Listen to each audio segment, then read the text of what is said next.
Hey, what's going on, everybody? It's me again, Golden Blooded. If you haven't already, please hit the like and subscribe button. We're almost to 5,000 subscribers. We can't do it without you.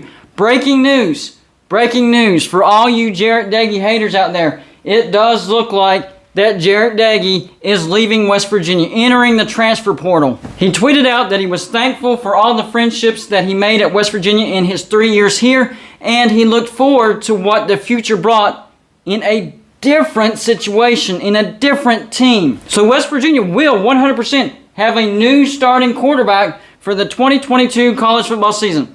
Here's what Jarret Doege looked like while he was at West Virginia. In 2019, he was 79 for 120. That's 65.8%, 818 yards, 7 touchdowns, 3 interceptions. In 2020, pretty decent year. 239 for 374. That's 63.9%, threw for 2,587 yards, 14 touchdowns, just 4 interceptions. Rough year this year, though. 2021, 272 for 417, 65.2%, threw for 3,048 yards, 19 touchdowns, and 12 interceptions. Yes, some of the issues that we had on offense was on Jarret Doege, but a lot of it was also on the offensive line. We will have a new starting quarterback in Morgantown starting the 2022 college football season. Who will it be? Is it the incoming Nico Markiel? Is it going to be Garrett Green? Or are we going to get a transfer from the transfer portal? I think we should do the latter. We need to get a decent transfer from the transfer portal, have Nico Markiel learn behind him.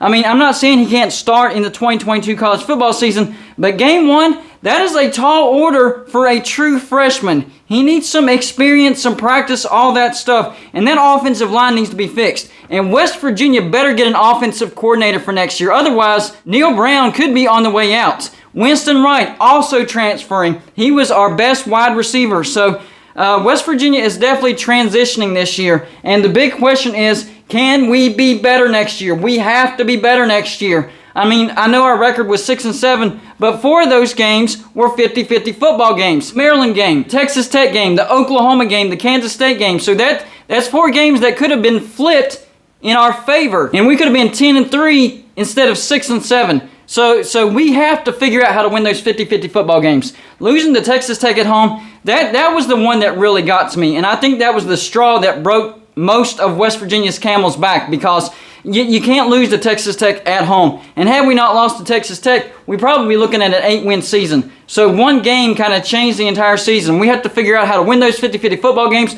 The offensive line has to come together. We have talent on the offensive line, but for whatever reason, we didn't see any improvement from the first game to the last game. No improvement on the offensive line. That has to change. So, in order, what West Virginia needs to do: offensive coordinator, offensive line coach, and figure out the quarterback situation. We are having a new starting quarterback, so we have to figure that out.